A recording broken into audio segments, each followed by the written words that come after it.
la Universidad Virtual del Estado de Michoacán.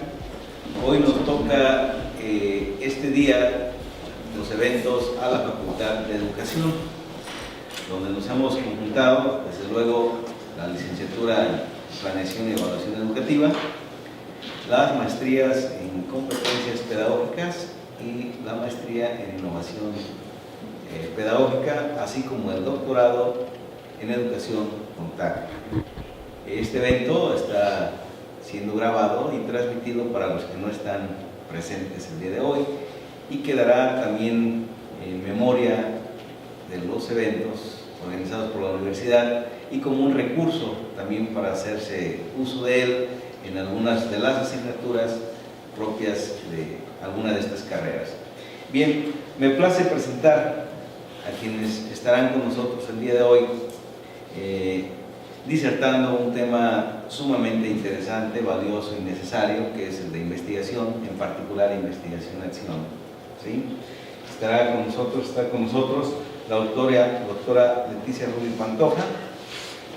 Ella es doctora en pedagogía, un aplauso. Ella es graduada del doctorado en pedagogía de la Universidad de Valencia, España. ¿Sí? También tiene maestría en educación en el Instituto Pedagógico Juan Amos Comenio, licenciatura en español de la Escuela Normal Superior del Estado de Michoacán. Ella es integrante de esta universidad desde antes de llamarse UNIMIN, antes de que naciera como tal. Ella es también iniciadora de este proyecto en el 2010, todo colaborar, ¿verdad? A una invitación del entonces subsecretario de Educación Superior, que tenía indicaciones precisas del gobernador del estado de poner en marcha una universidad. Y vaya, siempre ha estado con la universidad, ¿sí? Ella es autora en varios programas, la parte de diseño curricular de la maestría en competencias pedagógicas, desde luego. Y desde luego su aporte en educación ha sido reconocido en varios de los ámbitos. En particular, ella encabeza una posición, ¿verdad?, en el tema de la investigación aquí en Michoacán desde hace ya muchos años, que tiene que ver con la investigación-acción. Y ella nos platicará, está convencida de que debe haber transformación, debe haber una intervención efectiva para cambiar nuestra realidad, y seguramente de esto nos va a convencer, ¿verdad?, en su disertación. Tenemos también, junto con ella, que estará compartiendo esta mesa, este espacio de disertación, a la doctora Sabrina Patricia Canedo Ibarra.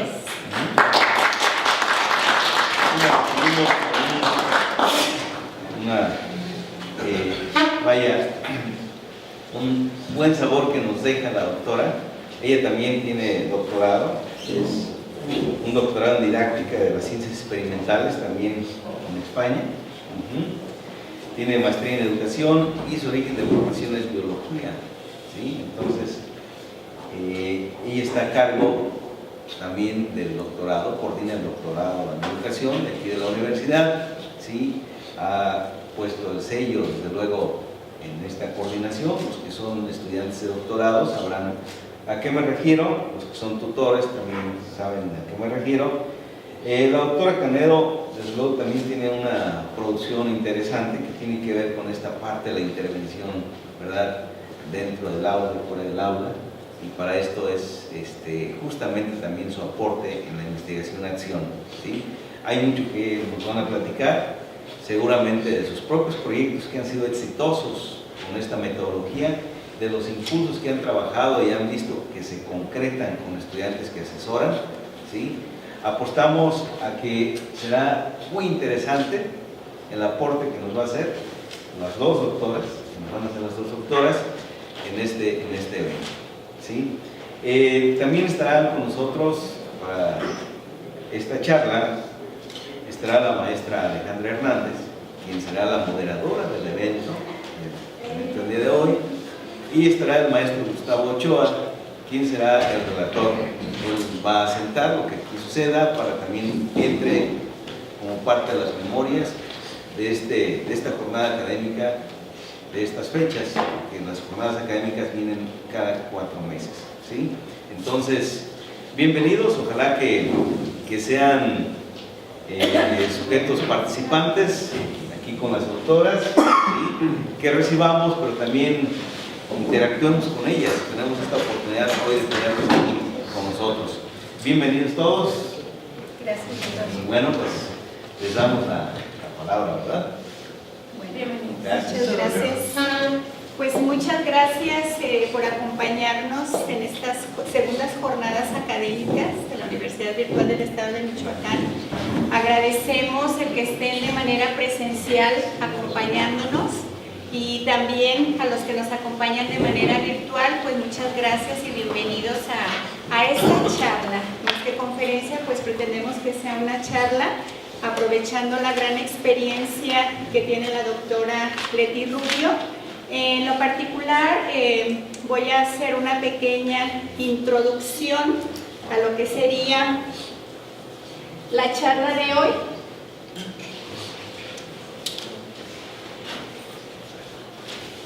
Nuestro tema se va a centrar en la innovación educativa, un concepto que, bueno, desde hace muchos años se está utilizando, lo hemos utilizado.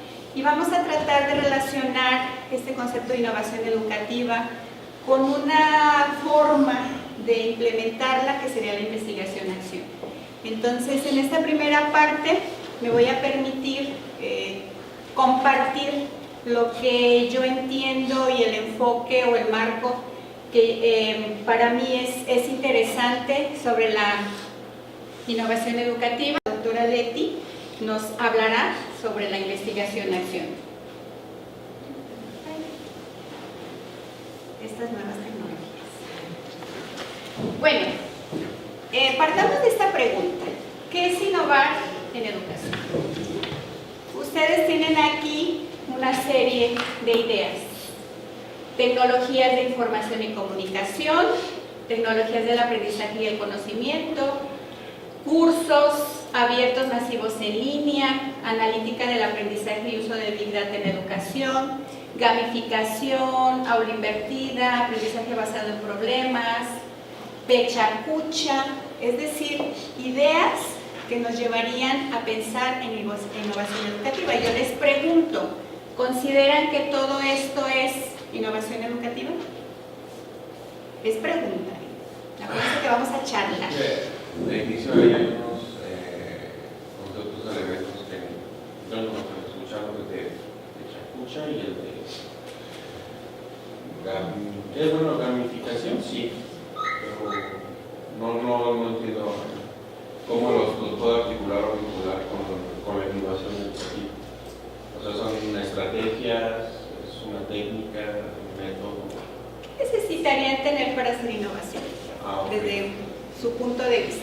Bueno, primero la pregunta es en general, ¿es o no es innovación? Sí. ¿Sí? Y ahora, ¿por qué? ¿Por qué podríamos considerar que es innovación?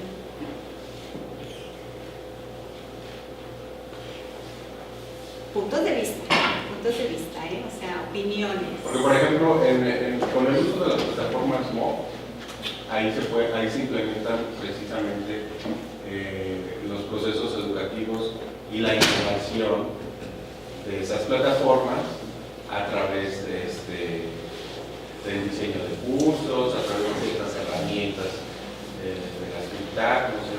Entonces sí es una innovación. ¿Sería innovación porque están de moda o estuvieron de moda en un momento dado?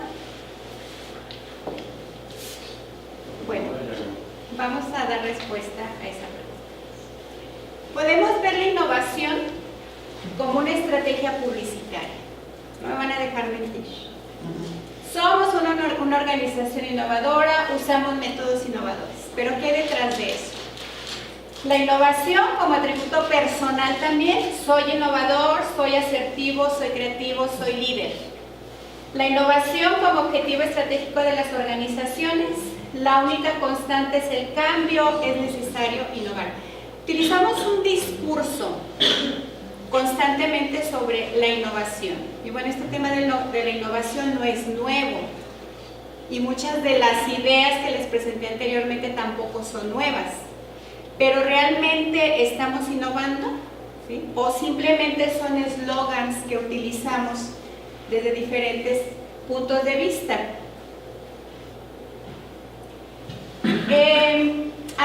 En contraposición a lo que se presenta anteriormente, yo consideraría la innovación primero como un proceso, ¿sí? Como un proceso, y eso yo considero que es muy importante tomarlo en cuenta y va a estar muy relacionado con lo que la doctora Leti nos platicará más adelante, ¿sí? Como un proceso de ingresar algo nuevo dentro de una realidad preexistente para cambiar, transformar. Para mí esa es otra palabra clave. Es un proceso para transformar una realidad que ya existe, mejorarla, ¿sí? Esta realidad. También es una idea que se convierte en una práctica, un objeto que es percibido como nuevo por un individuo u otra unidad de adopción. Es decir, la innovación puede surgir desde la individualidad o desde la colectividad, y esto lo vamos a ver un poquito más adelante. La innovación como propuesta de solución a problemas, ¿sí? A problemas identificados y planteados que agregan valor a las condiciones iniciales. Es decir, yo identifico una situación problemática y en ese sentido voy a tratar de darle solución, pero de una manera transformadora para mejorar esa realidad. ¿De acuerdo? Yo contextualizo la innovación educativa, las definiciones o las concepciones que mencioné anteriormente las podemos manejar de una manera general, pero ya contextualizándonos en el ámbito educativo, hay dos ideas de innovación que a mí me parecen muy pertinentes. Una es la innovación emergente y la otra es la innovación decisiva. Estos conceptos de innovación los introduce Levinsky en 1910 y un grupo de investigadores siguen trabajando con estas ideas de innovación. ¿Cuáles son las características de la innovación emergente? Son propuestas generadas por los profesores. Podemos hablar de innovación educativa en diferentes niveles, pero yo considero que realmente la innovación que tiene un impacto en el cambio, en la transformación, es la que implementan los docentes. Y creo que la doctora Leti me va a dejar mentir. Entonces, esta innovación emergente surge de las situaciones problemáticas que se dan en el aula, ¿sí? Y son los docentes los que van a estar interesados por ese cambio, por esa transformación, pensando en la mejora. Y cuando hablamos de la mejora, pues estamos hablando de la mejora en el proceso de enseñanza-aprendizaje. ¿De acuerdo? Estas innovaciones se caracterizan por la ruptura y la oposición con prácticas vigentes consolidadas. Estarán de acuerdo que pues manejamos también en el discurso prácticas constructivistas, prácticas con un enfoque humanista, prácticas con enfoques o sustentos cognitivistas, que la investigación ha mostrado que promueven aprendizajes significativos, permanentes, ¿de acuerdo? Sin embargo, seguimos anclados a prácticas tradicionalistas. ¿Por qué? O sea, ¿cuál es la razón por la que los profesores no hemos podido romper esos paradigmas en nuestra práctica? Las causas son diversas, es una situación multicausal, no es solamente una causa, pero estos autores proponen, ¿sí?, que esta innovación tiene que romper con esas prácticas vigentes que no están promoviendo aprendizaje significativo. Otra característica también de esta innovación emergente es que son coherentes con el marco curricular, es decir, se respetan o surgen sobre la base de lo que nos está aportando el currículum, aunque también puede existir esta otra línea de innovar en el sentido de ampliar el currículum. Otra característica de la innovación emergente es que va a atender tanto a los intereses de los profesores a partir de la identificación de las situaciones problemáticas que se presentan, que son los que las van a diseñar, van a liderar pero también atienden a los intereses de los estudiantes. Actualmente se habla mucho de tomar en cuenta también los intereses de los estudiantes. Entonces, este tipo de innovaciones van a considerar tanto los intereses de los docentes como de los alumnos. Por otra parte, y muy vinculado, pues está la innovación que estos autores denominan como decisiva.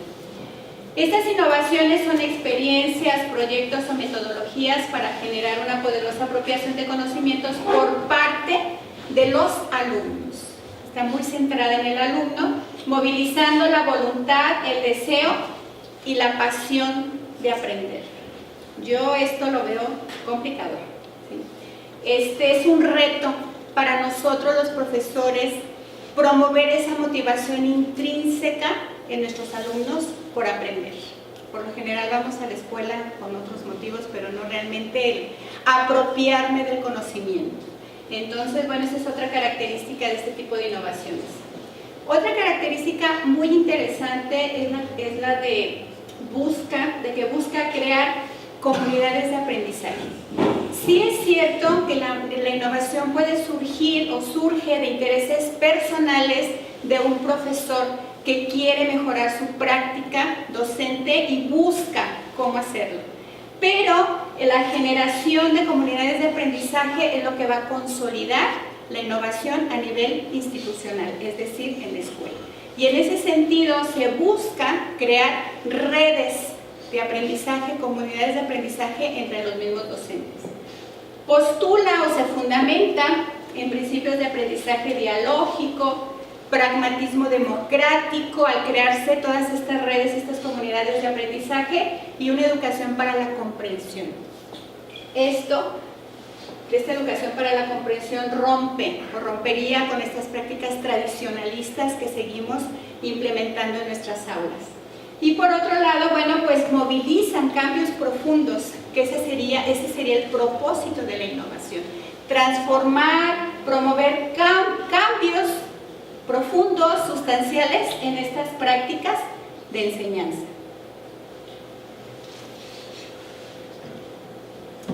Este es un modelo que presenta Kai del proceso innovador, ¿sí? Con básicamente 5 elementos. ¿Qué debemos de considerar cuando pretendemos trabajar con alguna innovación? Bueno, primero la actividad innovadora, el problema que va a ser atendido por la innovación. Hay que considerar las diversas personas que están involucradas, es decir, hay que considerar el contexto en el que se va a dar la innovación. No sé, en su práctica docente, cuántas veces han sentido frustrados cuando tratan de implementar una nueva metodología, un nuevo enfoque y de repente pues no funciona, ¿sí? Esto que yo quería hacer nuevo, novedoso. Ahora, la innovación obviamente está muy relacionada con lo novedoso, con lo nuevo, pero tiene que funcionar. Porque finalmente es algo novedoso, es algo nuevo y no funciona, pues entonces no podemos hablar de innovación. Ahora, no necesariamente situaciones novedosas, porque podemos echar mano de muchas herramientas que no son tan novedosas, que no son tan actuales, pero sin embargo, al momento de utilizarlas, nos están ayudando a transformar esa realidad, ¿de acuerdo? Entonces, es muy importante considerar el contexto donde se va a dar esa innovación o donde se pretende dar esa innovación. Por otra parte, también es importante considerar la meta, el objetivo, la naturaleza de la innovación, así como las medidas para escalarla e institucionarla. Esto es poco a poco. La doctora también nos va a hablar en ese proceso de investigación-acción cómo es paulatinamente y cómo vamos y regresamos. Aquí la idea no es darse por vencidos, porque vuelve otra vez esta parte de la frustración cuando veo que no me sale, pero es esta parte de reflexionar porque es que no estoy obteniendo los resultados que pretendo. Y bueno, es ir paso a paso. Puedo empezar con mi aula, en mi grupo, con mis alumnos y posteriormente a partir de esta comunidad de aprendizaje, comenzar a institucionalizar la innovación. Se debe de considerar una curva de aprendizaje del proceso de adopción de la innovación. Nos vamos a enfrentar a situaciones, nos vamos a topar con situaciones que no nos van a permitir seguir avanzando. Sin embargo, hay que ir valorando este proceso para seguir avanzando.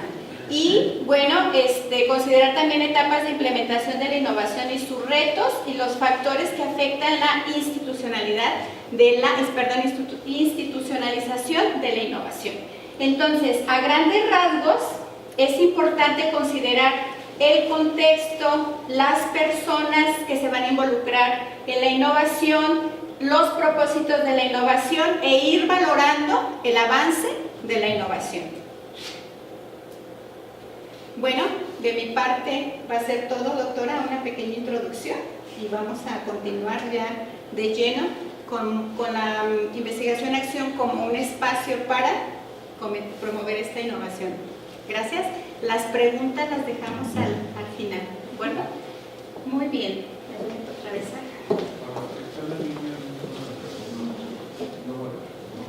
Sí. No hay preguntas de línea. Al final checamos las preguntas porque las vamos a vincular. No, es que están preguntando, perdón, a algunos compañeros que están en línea, que cómo pueden hacer llegar sus preguntas. ¿No están ahí en el chat? Sí, no están en el chat. No, igual si te hacen favor de contacto. ¿Y ya las paso? Sí, por favor. Gracias. El agua de segundo moderador. Sí. Gracias, doctora. Le cedo la palabra. Bueno, pues primero, buenos días a todos. Agradezco mucho la presentación, la acogida en esta universidad, que sí, efectivamente considero también mi escuela, mi espacio de trabajo, en donde hemos vivido muchas cosas interesantes en esta construcción de esta universidad que ahora ustedes ven. Y efectivamente, uno de los temas que yo trabajo desde que tengo esta posibilidad de acceder a trabajar con mis estudiantes a los procesos de investigación en la formación docente, pues es este de la investigación-acción. La doctora Sabina nos hizo favor de explicarnos el qué, la innovación, por qué innovar, por qué trabajar este proceso que es necesario de manera permanente. Les voy a explicar entonces el cómo. El cómo, que es un proceso de investigación que efectivamente, si lo trabajamos sistemáticamente, podemos llegar a transformar nuestro entorno y podemos llegar a ser grandes innovadores en estos contextos escolares. Bien, el temario que vamos a trabajar ahorita en estos minutos comienza el siguiente. Vamos a ver cómo es que surge los procesos de investigación. Vamos a ubicar el método de investigación-acción dentro de los paradigmas y vamos a tomar también algunas de las características, así como el diseño al que tendríamos que llegar para poner en práctica una investigación de este corte, de esta naturaleza. Y finalmente estaremos hablando del desarrollo de quién investiga, el pensamiento de quien investiga y la importancia del contexto educativo en la investigación, que nos lleva precisamente a cerrar con este proceso de innovación del que nos hablaba la doctora Sabina. Miren, los modos de producción de conocimiento en los procesos de investigación nos remontan a entender de dónde y por qué se investiga, por qué se produce conocimiento a través de una investigación. Entonces eso implica que nosotros entendamos cómo hay tres modos, de acuerdo a los autores Acosta y Carden. Nos hablan de tres modos, que surgen en tres momentos distintos. Nos hablan de tres momentos distintos, nos hablan de tres modos de utilizar el proceso de investigación sistemático y nos hablan de cómo se genera ese proceso. A partir de entender estos tres momentos, nosotros podemos ubicar por qué es importante trabajar con investigación-acción. Por ejemplo, el primer modo, Dice, Europa se desarrolla en Europa moderna en la consolidación del capitalismo. ¿Qué método se utilizaba? El científico, para producir conocimiento. Solo la producción de conocimiento. Entonces, aquí lo que nos encontrábamos era una producción de conocimiento disciplinar, por disciplina. Debo decirles que el pensamiento, nuestro pensamiento en nuestros orígenes no fue disciplina. Nuestro pensamiento era complejo, entendía la realidad de manera compleja. Hasta que empezamos a trabajar cuestiones de ciencia, de método científico, de producción científica, entonces se empieza a trabajar las disciplinas. Pero el pensamiento del sujeto es complejo, no es por disciplina. Bueno, actualmente hay quien piensa solamente desde su disciplina. No le interesa pensar en modo 3, ¿verdad? Lo piensa en modo 1. A través de la disciplina solamente desarrolla toda su actividad profesional. En realidad esto es una propuesta así que surge de la restauración. El segundo modo, dice, está situado en los estertores del siglo XX, con una sociedad que desarrollaba riqueza de conocimiento y de procesos comunicativos y productivos. Por ahí ya nos tocó entrar en esta dinámica. Cómo empieza a generarse producción, comunicación, llegan las nuevas tecnologías, empezamos a compartir conocimiento, ya no solamente el que teníamos acceso al libro, sino ahora a través de todas las nuevas tecnologías podemos leer, podemos aprender de otra manera. Entonces se utiliza el contexto de aplicación y la idea de que el conocimiento sea útil para alguien. Vamos a subir a la red, ¿y para qué lo subimos? A alguien le servirá, alguien lo va a leer, alguien lo va a trabajar. Y entonces empezamos a compartir conocimiento. Y dice aquí que el conocimiento es importante para todos y surge de una manera inter y transdisciplinar. Lo explico en un ejemplo. Aquel que pensaba que solamente la matemática era importante y que no servía para nada, por ejemplo, la biología o cualquier otra disciplina, se entera que a través de la matemática puede perfectamente entender otras disciplinas. Bueno, pero para esto nos hace falta entenderlo, leerlo. Así como decía, entrar en este otro modo. Modo 2, en el que no había control de conocimiento previo. Únicamente era conocimiento, era la producción de saberes, era compartir los saberes a través, ya decíamos, del destino natural. El modo 3 entonces nos invita a que veamos nuestro contexto natural y las personas con las que estamos compartiendo ese contexto. Dice, utiliza el proceso comunitario transcultural para generar conocimiento. Es decir, no solamente es la idea mía, que vengo de alguna comunidad indígena, sino que vengo y comparto, y entonces empiezo a ver cómo se vive en la ciudad, cómo se trabaja en la ciudad, pero además comparto en un espacio en donde mis maestros me van a hablar de distintas disciplinas, y yo tengo que entender lo que me están explicando, pero en este modo también mis maestros tienen que entender este proceso de construcción colectiva de conocimiento, que no es solamente el que el maestro está generando, sino que el que se está generando de manera colectiva entre todos los integrantes de un grupo. Me estoy refiriendo a un grupo en la escuela, a un grupo de estudiantes, pero esto se genera en cualquier otro grupo, en cualquier otro contexto en donde estemos reunidos con varias personas, nos podemos reunir con colegas de que trabajan en distintas disciplinas, y puede generarse precisamente este proceso transcultural. Es decir, yo aprendo de tu disciplina y tú aprendes de la mía, pero además aprendemos de otras cosas de la misma vida, ¿no? En este sentido común que nos une solo por entender o aprender o definir cuestiones que se generan del modo de producción transcultural.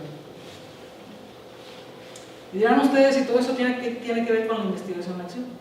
Bien, tenemos aquí este cuadrito. En este cuadrito, bueno, a partir de los modos de producción los podemos tener también relacionados con los paradigmas. Tenemos el positivista, ya estamos metidos en las cuestiones de investigación. En este cuadro estamos en la cuestión de producción de conocimiento. ¿Cómo se produce? ¿Cómo en la investigación se va produciendo conocimiento? Y en este cuadro podemos entender cómo esa producción de conocimiento también se ciñe a los paradigmas de investigación. Por ejemplo, tenemos el positivista, vean ustedes la finalidad, el enfoque, los métodos y las técnicas e instrumentos. Podemos leer este cuadro de manera horizontal. El interpretativo, su finalidad, el enfoque, los métodos y los instrumentos. El sociocrítico, que comparte el enfoque cualitativo. Y vemos aquí lo que nos trae en esta conferencia, la investigación-acción. La investigación-acción dice aquí, desde el paradigma sociocrítico, cambia y transforma la realidad con procesos de intervención. Es decir, no la cambia solamente porque la ve, porque la entiende o porque la interpreta. Este paradigma sociocrítico lo transforma, y lo transforma a través de procesos de intervención. Entonces ubicamos en esta parte la investigación-acción. Si nos regresamos al modo de producción de conocimiento, la tenemos ubicada en la última columna. Está la investigación-acción, el método de investigación-acción está ubicado en el modo de producción 3 de conocimiento, que implica que quien hace investigación no solamente la predice o la controla, ni la interpreta, ni la comprende, sino que la cambia y la transforma. Hace todo esto, pero además la transforma. El método de investigación-acción tiene dos líneas de pensamiento. La primera es la sociológica. Seguramente ustedes han escuchado hablar mucho de esta, porque aquí en Michoacán tenemos un centro educativo que trabajó enormemente la parte de la línea sociológica, que es el TELFAC.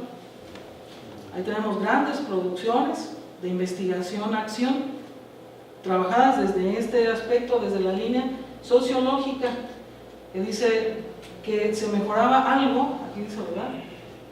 La acuña el término, Lewin es el primero que dice esto se llama así, es el que le pone el nombre, pues.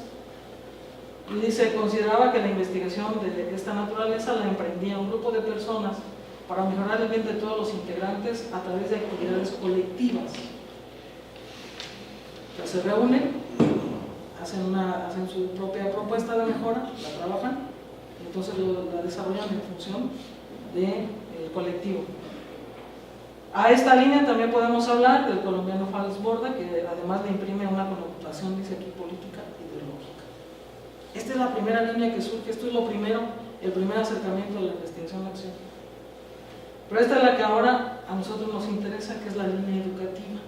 Bueno, no estamos alejados de lo sociológico, ¿verdad? Pero en donde nosotros tendríamos que entrar con mayor firmeza es en esta parte de la educativa. Vean, dice, desarrollada por Paulo Freire,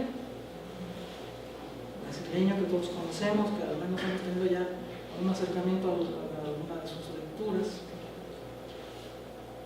Los que hablan de esto con mayor fuerza, Stenhouse, Carl Ikemis y John Eliot. Eliot, discípulo de Stenhouse. Son los autores que más desarrollan esta línea educativa, y dice, planteaban que los mismos docentes podían realizar la investigación educativa en el aula sin tener formación de investigadores, pues pueden investigar sobre lo que acontecía en las aulas para resolverlo con sus mismos colegas. Por supuesto que esta línea no era grata, con este planteamiento pues no era grata a los grandes investigadores, porque ahora cómo es que los profesores iban a investigar y se iban a convertir en investigadores de su práctica educativa. Finalmente estos eran los inconvenientes que había, ¿no? Entonces el discurso seguía siendo en el que el docente no tenía por qué investigar, puesto que había quienes se dedicaban a hacer investigación. Finalmente no es cierto, la práctica nos dice que eso no es cierto. Sigo planteándoles sobre dónde ubicamos a la investigación-acción. El autor Latorre dice que hay 3 modalidades. Estas modalidades él las acerca desde los intereses que plantea Habermas en la acción comunicativa. ¿Cómo me comunico con el otro? A través de un interés técnico, de un interés práctico, de un interés emancipatorio. Entonces Latorre lo trae a modalidades de la investigación-acción. Esto quiere decir que estas 3 modalidades, si yo las recorro de nuevo a este cuadrito, se corresponde que tengo aquí una modalidad técnica, una modalidad práctica y una modalidad crítica, en donde volvemos a ubicar la investigación, acción. Bien. ¿Por qué la investigación-acción se convierte en una herramienta epistemológica? Pues resulta que se convierte en una herramienta epistemológica, ya lo mencionaba en mi cuadrito, ¿verdad? Desde la tercera modalidad, desde el paradigma sociocrítico, porque dice aquí, asume una postura ontoepistémica del paradigma sociocrítico, es decir, plantea ¿para qué voy a hacer lo que voy a hacer? Se plantea, pregunta sobre el ser y sobre el producir. ¿Por qué lo voy a hacer? ¿Y qué voy a producir? Y entonces la investigación-acción se vuelve, dice aquí, dinámica, interactiva, en permanente de construcción, construcción y reconstrucción, actividad desarrollada por los actores que participan en ese proceso de investigación. ¿Explico esta parte? Bueno, dice en donde el docente investigador es sujeto activo y desde su práctica indagadora. ¿Por qué habla de que está en constante de construcción? ¿Qué tiene que ver eso con la cuestión epistemológica? Nosotros deconstruimos algo cuando no lo entendemos. Cuando nos resulta demasiado complejo, lo hacemos simple. Cualquier cosa ustedes piensan en alguna cuestión que se les haya presentado. Estamos deconstruyendo el conocimiento. Que nos llega complejo, entonces lo desbaratamos. Una simple lectura que no entendamos, nos detenemos, empezamos a revisar toda la parte conceptual que no entendimos para volver a construir lo que en la primera acercamiento a la lectura con conceptos que no entendía no lo pude hacer, lo deconstruyo, no lo pude entender, perdón, lo deconstruyo. Cuando conozco el concepto vuelvo a construir lo que estoy leyendo. No sé si me explico ahí. ¿Sí? Finalmente dice, después de eso volvemos a reconstruir. El ejemplo que puse es individual. Si yo lo hubiera hecho con 2 o 3 personas, entre todos tendríamos que desbaratar ese discurso para entenderlo, construirlo y volver a reconstruir otra vez nuestro propio discurso. Imaginen eso en una actividad práctica, en una actividad en su escuela, en una actividad con sus colegas, con sus iguales o con sus... Bueno, también se puede con los directivos, ¿eh? No, con los profesores. Bueno, hay quienes todavía dicen que la investigación-acción no produce conocimiento. Bien, no es cierto. Por supuesto que la investigación-acción produce conocimiento porque tiene sus propios elementos que lo hacen considerar método. Dice aquí tiene su propio objeto de investigación, es decir, si hay que investigar. Desde esta línea hay que investigar. ¿Qué investigamos? El hecho educativo en su contexto natural y real. Eso es lo que investigamos aquí en esta investigación-acción, en esta línea de la educativa. 2, tiene intención. ¿Cuál es la intención? Mejorar la práctica. Tiene sujetos. ¿Quiénes son? Los docentes, los alumnos, los padres de familia, toda la comunidad escolar, la misma práctica educativa. Tiene que investigar. Finalmente dice, tiene su propio procedimiento. La investigación-acción no le pide a otro método que le proporciona cuáles son las fases que tiene que seguir. Ella tiene su propio procedimiento.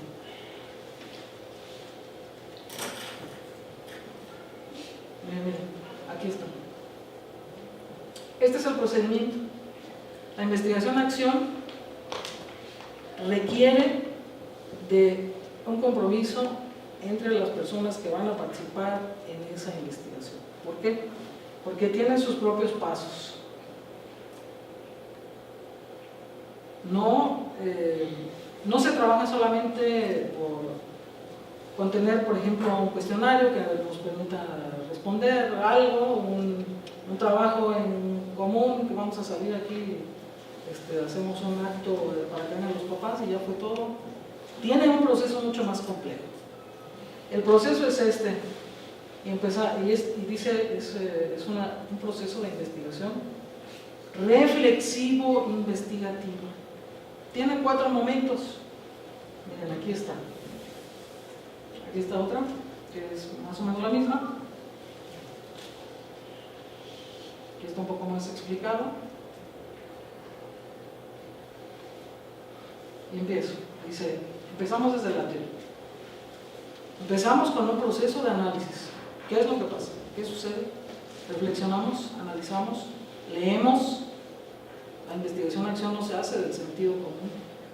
La investigación-acción empieza a identificar un problema, sí, del sentido común, de la práctica, pero a la hora de estar ya en el proceso, se hace de manera sistemática y planteándose cuestiones desde la teoría para llevar a la práctica. Entonces tiene 4 momentos. Empezamos en esta, dice, determinar el problema, las acciones, hacemos una propuesta, la ponemos en práctica, observamos los cambios de esa práctica y finalmente regresamos a evaluar y reflexionar sobre los resultados de las acciones. Aquí tienen, es un poquito más sencillo. Dice, observamos, reflexionamos, planificamos y actuamos. Este método se llama investigación-acción. Quiere decir que tengo que actuar, tengo que intervenir. No es solamente pensar y proponer, no es solamente revisar teoría y hacerle un planteamiento a mis compañeros, a mi director, a ver ellos qué opinan. Es que hago todo eso más un proyecto de intervención. Tengo que entrar en un proceso de intervención. Bueno, regreso a esta parte. Dice, tiene su propio procedimiento a través de ciclos de investigación reflexiva y sistemática en la realización de acciones en el contexto de la investigación. Ahí donde voy a realizar la investigación, ahí es donde hago mi propuesta de intervención. Vamos a ver cómo se diseña. Bien. Lo primero es que hay que diferenciar entre problema y problemática. Cuando un estudiante se acerca y dice, quiero hacer mi tesis, ay, sí, pero bueno, ¿qué quiero hacer? Ah, pues esto, y esto, y esto, y esto, y esto. Sí, pero ¿y por qué? ¿Cuál es el problema? Y empieza el problema. Porque nuestro estudiante nos muestra esto. Nos muestra la problemática. Y entonces tenemos que empezar a platicar, tenemos que empezar a aplicar instrumentos, tenemos que empezar a aplicar técnicas que nos permita llegar a definir el problema. De todo esto que tenemos aquí, ven ustedes todas las figuritas, de todo eso que tenemos ahí, algo es lo que provoca el problema. Y tenemos que identificarlo, tenemos que empezar también en esa reconstrucción de la que hablábamos hace un momento, de construir toda la problemática para entender desde dónde queremos y podemos analizar el problema. Porque a lo mejor queremos hacerlo desde el director, que no se puede.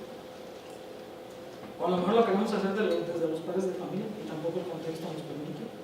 Entonces tenemos que pensar este problema desde dónde lo tenemos que trabajar.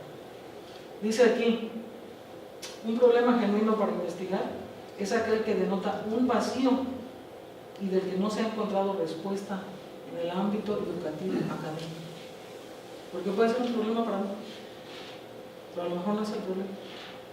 Entonces tengo que indagar y tengo que reconstruir esto para llegar al punto, a la raíz, al problema de la problemática que yo estoy viviendo y entendiendo. ¿Cómo? Utilizando varias técnicas, por ejemplo el diagrama de árbol, un estudio de foro, varias, para poder cruzar los datos y poder entender qué es y cuál es el problema. Entonces, para diseñar una investigación, debo empezar por plantearme un problema. Y el segundo punto es elaborar un diagnóstico. Puedo pensar que el problema que yo veo es un problema.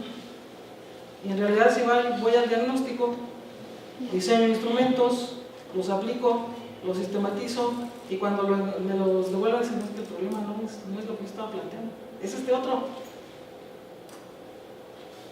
Por tanto, el segundo paso para el diseño es la elaboración del diagnóstico. Ahí tengo que confirmar si efectivamente este análisis que hice fue el adecuado y este problema es un problema para todos, con quienes yo voy a hacer la investigación y con quien voy a intervenir. Si yo me planteo el problema solamente desde mi perspectiva, corro el riesgo de no hacer investigación de acción. Simplemente dar un informe de algo que sucedió y que ocurrió y que hay que presentarlo. Incluso en los estudios de posgrado nos toca hacer eso si no llegamos a un buen punto en este proceso de investigación. ¿Qué sigue? La pregunta de investigación. Una vez que tengo el problema, una vez que ya hice mi diagnóstico, tengo que hacerme una pregunta. ¿Qué quiero investigar? Un problema tiene varias respuestas. Pero aquí, con las características que estoy buscando, que es el de un proceso de intervención, entonces tengo que preguntarme, de ese problema, ¿qué quiero investigar? ¿Y para qué lo quiero investigar? Si solamente lo quiero investigar para tener información teórica, ya estuvo, ya. Con los dos primeros pasos anteriores ya lo tengo. Pero si quiero aplicar investigación a acción, yo lo que me tengo que plantear es cómo formar al docente con el uso de las nuevas tecnologías. Cómo formar a los padres en un proceso, para una escuela para padres. Cómo desarrollar la tutoría con estudiantes de la escuela secundaria. ¿Sí me explico? Esa pregunta a mí me está diciendo que voy a hacer algo. Eso quiere decir que voy a intervenir y que voy a desarrollarlo, no solamente yo, lo voy a trabajar con ellos. Por ejemplo, la primera pregunta, ¿cómo formar a los docentes con las nuevas tecnologías? ¿Los voy a formar nada más yo? ¿Qué implica esa pregunta? Que necesitamos un grupo para poder trabajar con ese grupo. Y bueno, ¿quién tiene que aprender primero a usarlas? Pues quien las va a enseñar. Yo tengo que prepararme en ese tema. Si el diagnóstico fue ese, que hacía falta formación en el uso de nuevas tecnologías, entonces mi pregunta va por aquí: ¿cómo formo a mis profesores o a mis colegas docentes de la escuela en el uso de nuevas tecnologías? ¿Muy bien? ¿Vamos bien hasta aquí? El objeto, ¿qué quiero investigar? ¿Qué es lo que me interesa investigar? Pues en esta misma pregunta que traemos, quiero investigar la formación del docente en el uso de nuevas tecnologías. ¿Eso quiero investigar? Los sujetos, la misma pregunta dice, ¿con quién voy a trabajar? Con mis colegas docentes. El enfoque, si me regreso al cuadrito anterior, recuerden que es cualitativo, la investigación acción va, el enfoque cualitativo dice, ¿por qué desde este punto? Porque vamos a cualificar los datos que arroja el proceso de intervención en el campo donde se va a desarrollar la investigación. No los voy a cuantificar, los voy a cualificar. Voy a encontrar la cualidad, no la cantidad. ¿Cómo hago ese proceso para encontrar esta cualificación? Definiendo categorías de análisis, supuesto de acción o hipótesis de acción. Debo definir entonces categorías. ¿Qué categorías voy a utilizar? En el ejemplo que traigo son dos: formación docente y uso de nuevas tecnologías. Esas dos categorías son las que voy a trabajar. ¿Qué supongo? Conociendo mi contexto, supongo que si desarrollamos un taller durante 6 meses, que es lo que implica el proceso de investigación de acción como mínimo, puesto en la hipótesis de acción, yo diría, ¿verdad? Si ponemos en marcha un taller para la formación para el uso de nuevas tecnologías, con los docentes ellos podrán aprender a aplicarlas.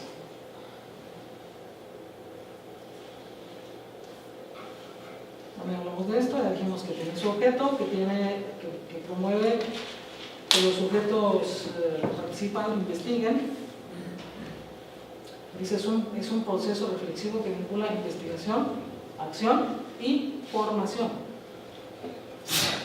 Los rasgos: transforma la realidad, estudia las prácticas sociales, se desarrolla la teoría y práctica simultáneamente. Acá tenemos que acercarnos a la teoría, no es solamente cuestiones prácticas. Es de carácter cualitativo, se desarrolla con los implicados, evidentemente colaborativa, sistemática, progresiva. Obliga al investigador a pensar y resolver en la práctica.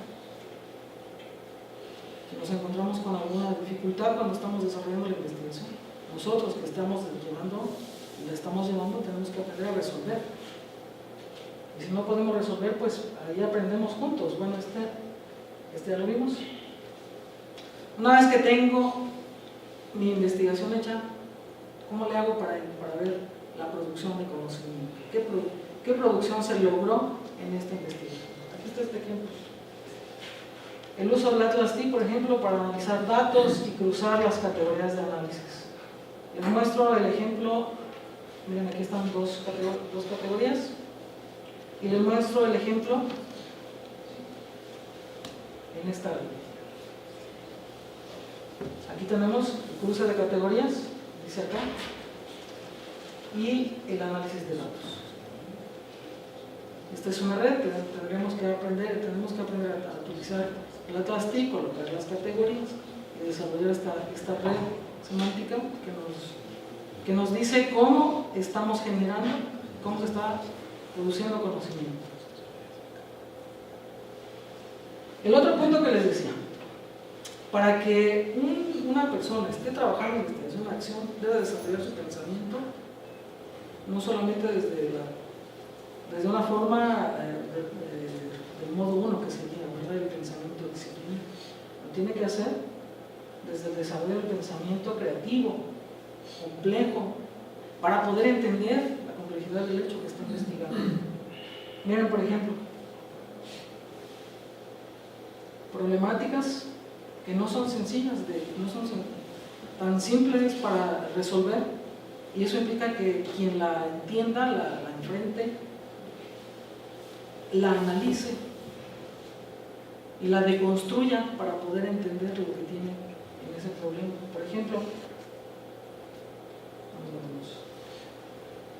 el profesorado que vigila los patios está de acuerdo en que son demasiado frecuentes las peleas y enfrentamientos violentos entre los niños. ¿Qué es lo que tiene que plantearse? Posiblemente diga el profesor, no, es que no es en el aula, es afuera. No pasa nada, ahí déjenos. Ya saliendo de la puerta, ahí ya para afuera ya no podemos hacer más. Ya ahí se acabó todo. Y finalmente sí podemos hacer más. Pero ese pensamiento tiene que abrirse no solamente desde lo que trabaja en su disciplina, en su trabajo diario, en el currículum del que hablaba la doctora Sabrina hace un momento. Tiene que aprender a entender desde toda esta transversalidad de conocimiento que precisamente genera esa producción en la innovación. ¿Qué de lo que no hay o qué de lo que hay que no esté en mi institución puedo yo desarrollar para generar esta innovación y poder hacer el proceso de intervención que ayude no solamente a mi grupo, sino que ayude, en este caso que hablamos de niños, que no solamente ayude a mis estudiantes, sino que ayude también a los estudiantes de mis otros colegas. El papel del contexto tiene mucho que ver, y el contexto educativo se tiene que entender desde los distintos niveles: el micro, el meso y el macro. No puedo entender un problema, una situación, solamente desde mi aula, la tengo que entender fuera del aula y la tengo que entender fuera incluso de mi institución escolar. Es muy importante entender esta parte. Los maestros estamos acostumbrados solamente a entender nuestro mundo, la micro, eso es todo. Y entonces el problema que vemos aquí dentro del salón, ya no sabemos si afuera también pasó lo mismo. Si nos quejamos, hasta eso que sí, en las reuniones del consejo nos quejamos y decimos, pasa eso, sí, pero ¿qué estamos haciendo?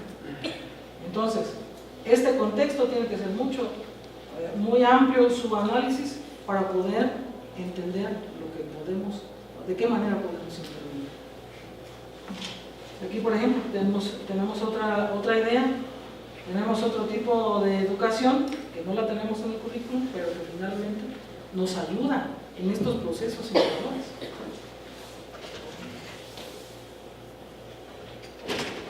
Para hallar una investigación de manera sistemática, y yo con esto estaré terminando, para entender todo esto que acabamos de ver, no lo podemos hacer solamente de un deseo por hacerlo, o de una idea. Se tiene que concretar en algo. Y eso se concreta, dice aquí, en dos cosas. Primero, en el protocolo de la investigación. Para poder avanzar con la investigación-acción, tenemos que trabajar sistemáticamente un protocolo. ¿Qué quiero hacer? Todas estas preguntas, desde el sujeto, el objeto, el paradigma, todo lo que acabamos de ver, eso tiene que ser previo.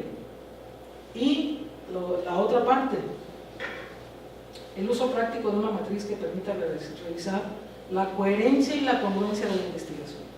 Y me explico por qué en esta parte. Si empiezo a hacer una investigación, yo hago mi propuesta, hago mi protocolo, hago mi diagnóstico, y empiezo a trabajar y empiezo a desarrollar estos ciclos de investigación-acción. Pero para poder entender y para poder ver y como un parámetro que sigue la investigación-acción, tengo que hacerlo durante 6 meses. Puede ser que un primer ciclo lo resuelva en 15 días, un primer problema lo resuelvo en 15 días. Pero puede ser que el siguiente me dure un mes, puede ser que dure más tiempo. Eso significa que yo debo tener control a través de la matriz de congruencia. Una matriz de congruencia que me permite entender cómo está trabajando sobre la investigación y cómo se está llevando la congruencia de lo que estoy trabajando. ¿A qué se refiere con la coherencia? Pues que tenga yo los tiempos muy claros, lo que se está desarrollando, la temática, pero en la congruencia tengo que buscar que la temática no se pierda. Si yo estoy trabajando en nuevas tecnologías y el grupo me dice, oye, ya nos enfadamos, ya no queremos ver el supuesto con la intervención, ¿qué es lo que sucedió? Bueno, yo termino con esta frase.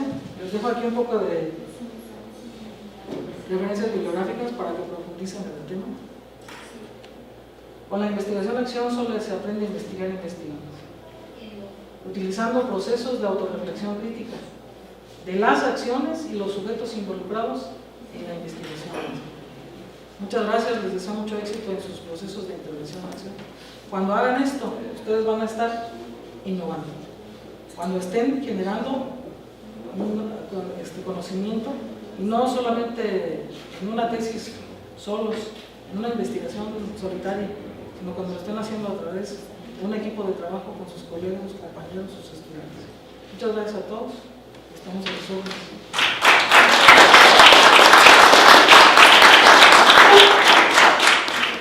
Gracias, doctora Leticia y doctora Sabina, por su interesante participación.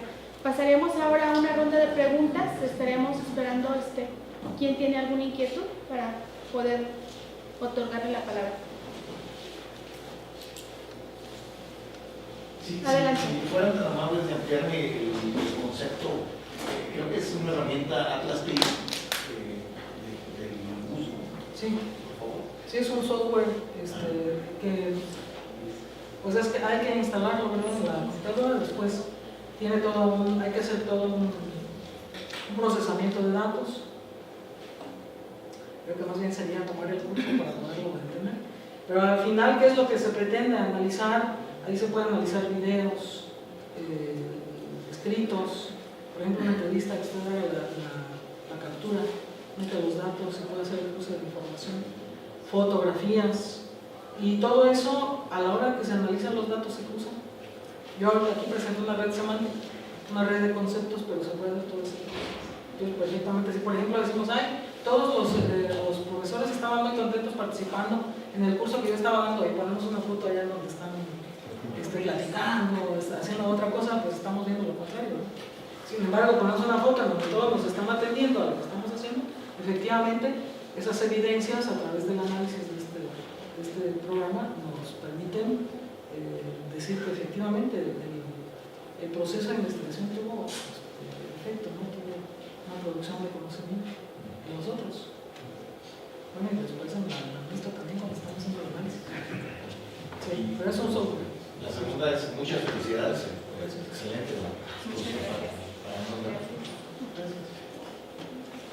Adelante. Me pregunta un compañero del doctor que si ya cortaron la transmisión, porque me quiere hacer una pregunta por medio del chat, pero quiere escuchar la respuesta. No sé si ya... No, se supone que no se ha cortado la transmisión. No, pues Dice que ya que no hemos terminado. Doctor, parece ser que se cortó la transmisión. ¿Le puedes comentar a Nire o a alguno de los chicos? El área técnica.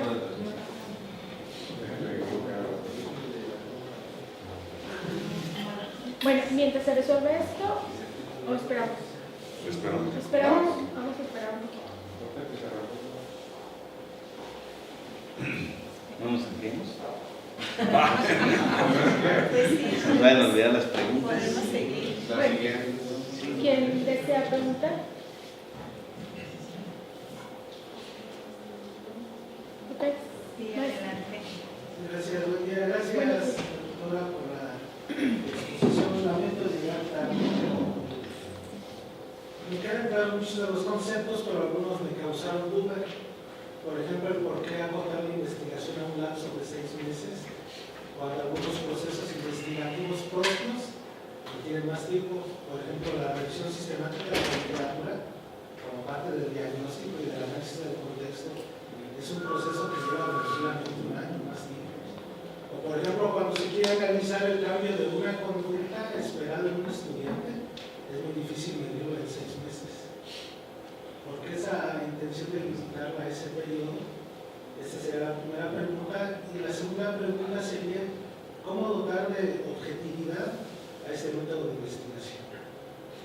La primera pregunta, lo mínimo que se requiere para un proceso de intervención cuando estamos en estudios de posgrado es 6 meses. Intervención, no de análisis de datos.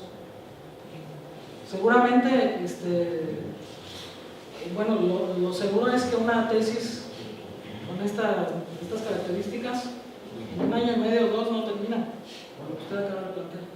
Pero en un proceso de intervención sí, porque tiene que ser analizado, tiene que ser revisado, tiene que hacerse el proceso continuo, el proceso de intervención continuo.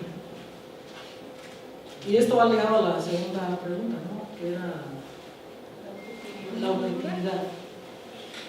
Sí, Sí. Es muy cuestionable la objetividad, y sí se puede, porque incluso el dato que se cualifica también se puede cuantificar. Entonces encuentra usted este proceso de objetividad. A ver, por ejemplo, utilizaríamos el ejemplo que usted pone respecto a la conducta aplicando un test inicial de diagnóstico para entender estos procesos de conducta. Y tendría que hacerse un análisis cuantitativo del dato. Entonces tenemos ahí objetividad. Finalmente, si trabajáramos este mismo esquema de aplicar el test al inicio de la investigación y luego volverlo a aplicar al final, estaríamos hablando de investigación mixta, donde podríamos trabajar con mayor profundidad 2 métodos, 3 métodos, no sé, pero hacer una investigación tremendamente amplia. Y efectivamente la conducta la tenemos que observar en un tiempo más amplio. Y el proceso de conducta no solamente se podría revisar a través de la metodología, la teoría nos dice mucho, la teoría nos dice a qué edad, cómo nos comportamos, qué hacemos y cómo somos.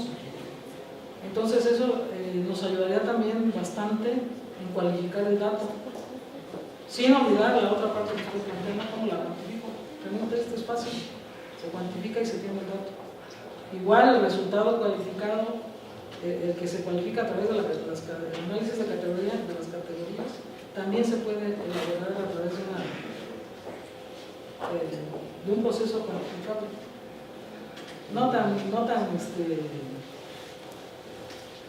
Bueno, en mi caso, bueno, yo no lo recomendaría porque estamos hablando de la cualidad del estudio. Lo recomendable sería una intervención de un periodo de 6 meses. Sí, Muy bien, gracias. el mínimo. Los autores así lo marcan. Es una buena recomendación. No es idea mía. Es una buena recomendación para los Sí. estudios de doctorado. Mira, por ejemplo, vamos a pensar en uno de nuestros estudiantes aquí que trabaja el semestre. No le podríamos pedir que intervenga tanto tiempo, puesto que en su vida ordinaria, cotidiana, donde va a hacer la intervención, solamente tiene 5 o 6 meses. ¿Qué le pediríamos? Que después nos haga todo lo que usted plantea, que analice absolutamente todo. En una investigación cualitativa vamos a encontrar cantidad tremenda de datos. Y a ningún dato le podemos decir que no sirve, simplemente lo vamos a tener que recuperar, llevar a nuestra bitácora, desarrollarlo, y cuando llega ese proceso de análisis de datos, se tiene que tener un proceso de discriminación del dato. ¿Cuál es el que nos llevó hacia lo que estábamos planteando y cuál es el que tenemos que esperar? Porque lo vamos a colocar en nuestra tesis como una discusión.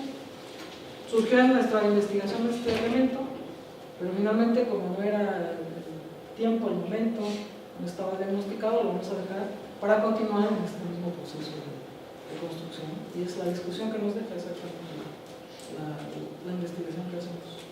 Muchas gracias. Felicidades. Doctora, bueno, no sé, el compañero del doctorado en las jornadas académicas expuso su tema de investigación sobre las neurociencias, bueno, y a partir de ahí implementar a lo mejor en relación a la tesis.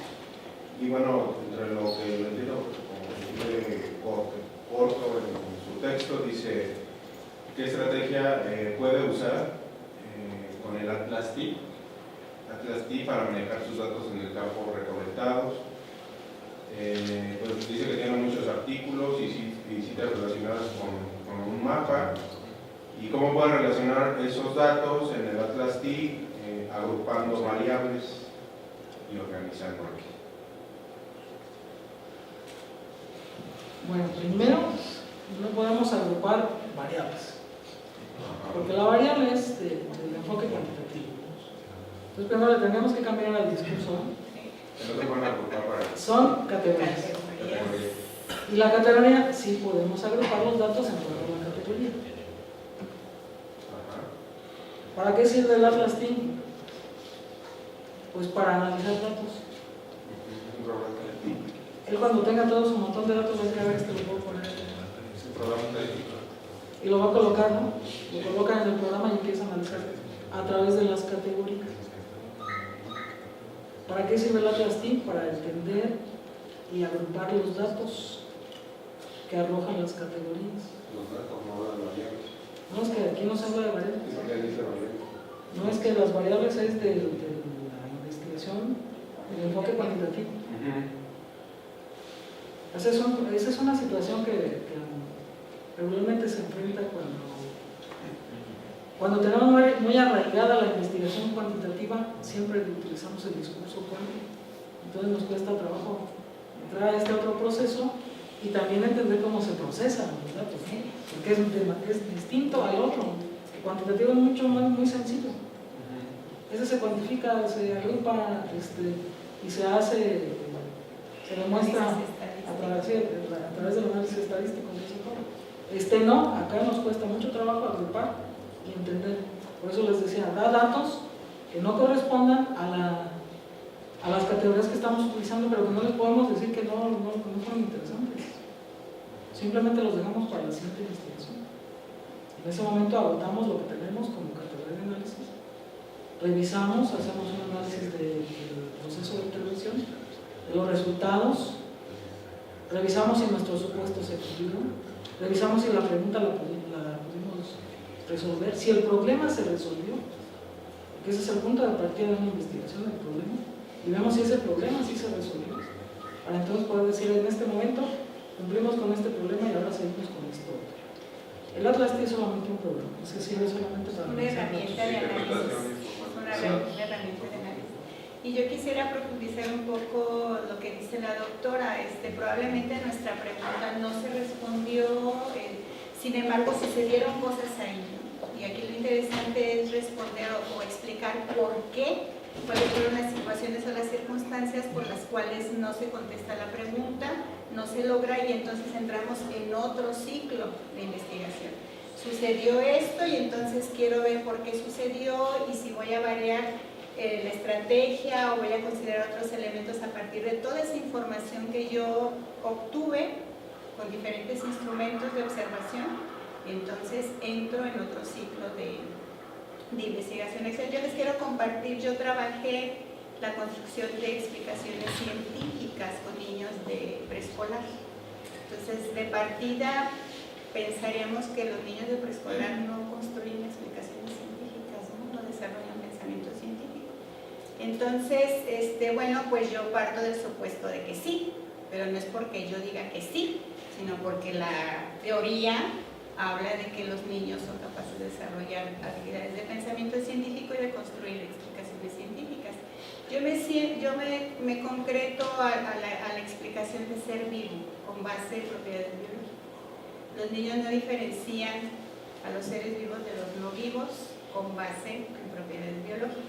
Ellos consideran el movimiento como criterio único para clasificar. Entonces los niños de esta edad, si no se mueven, no es un ser vivo, sea realmente una planta o un animal. Entonces se propone una intervención didáctica para, en este caso, tratar de comprender cómo es que los niños construyen estas explicaciones sobre los seres vivos. Y se hace un análisis cualitativo y se valora cómo es que los niños van construyendo sus explicaciones, por qué sí las construyen, por qué no, cuáles factores pudieron haber intervenido para que sí, para que no. Se maneja mucho en esta parte de la dialógica, de las conversaciones, del pensamiento, de la construcción del pensamiento colaborativo, etcétera, etcétera, etcétera. Entonces, cuando se identifican estos factores que intervienen de manera en que los niños no son capaces de construir, pues entonces vamos otra vez, ¿no?, a trabajar con estos factores que no fueron considerados en una primera intervención didáctica para entonces volver a trabajar. Y así nos podemos ir con muchos elementos, ¿no? Estamos en un ciclo permanente de estar investigando lo que está sucediendo en la práctica y vamos dando respuestas a estas preguntas. Yo les quiero compartir que se hace un modelo más o menos, o se caracteriza la manera como los niños van construyendo estas explicaciones. Trabajo con un grupo de unos niños en un lugar del mundo, luego se trabaja con otros niños de la misma edad en otra parte del mundo y se trabaja con otros niños de la misma edad en otra parte del mundo y te das cuenta de que es un proceso muy similar. Y el análisis es cualitativo, no es cuantitativo, es principalmente cualitativo. Y en ese sentido nosotros tenemos la posibilidad de decir, pues los niños de esta edad construyen sus explicaciones sobre los seres vivos de esta forma. Pero para llegar a hacer esa conclusión tendríamos que seguir trabajando y implementando esta manera de hacerlo a través de la investigación. Y yo considero que la objetividad va a depender de la sistematicidad con la que trabajamos los datos y de la cantidad de datos y la interpretación que le estamos dando a los datos sustentados en la teoría, en lo que nos dice la teoría también. ¿Sí? ¿Otra? Doctor. Sí, solamente como entró la doctora Leti, en el tema fue primero organizar el conocimiento, organizar el pensamiento de uno. ¿Sí? Si lo organizamos, yo creo que podemos dar mucho en una investigación. Yo, por ejemplo, utilizo como herramienta, en lugar de Atlastia, utilizo NVivo, ¿verdad? NVivo, y realmente las conceptualizaciones que podemos hacer de cada aspecto de la investigación tienen mucho que ver. Digo, luego en una investigación cualitativa andamos poniendo marco teórico, pues no tenemos un pensamiento organizado. Estamos pensando en variables, tampoco, andamos fuera, no hemos terminado por organizar nuestro pensamiento, pues, ¿sí? Entonces, una categoría, ¿qué es? Por un lado es definición, por el otro es conceptualización, ¿sí? No es lo mismo una cosa que la otra. Hay que ir al debate de cómo se categoriza, cómo se construyen las categorías, ¿sí? Y entonces el análisis de categorías tiene que ver con que la podemos organizar en códigos, y agrupamos los códigos y me da una categoría, ¿sí? En NLU se llaman etiquetas, que son similares, ¿sí? Entonces uno va encontrando en el discurso, en el segmento de realidad que uno está analizando justamente esa parte y te da como para que tengas el mapa que nos mostró hace rato que salía con Atlas TIC. Entonces, vaya, muy interesante, pero requiere también, primero y antes que todo, la intervención nuestra, ¿verdad? De ponernos en un papel de, ¿sabes qué? Puede ser investigación, acción, ok. Entonces busco discriminar y separar. Esto es lo que voy a hacer, entonces quiero organizar mi pensamiento. Entonces empiezo a hacer mi propia clasificación. Este tipo de conceptos no van con mi investigación, esos son del otro tipo de investigación. Sí, porque si no voy a patinar bastante y finalmente no va a ser investigación-acción y mucho menos va a ser investigación cualitativa. ¿Estaremos de acuerdo? Gracias.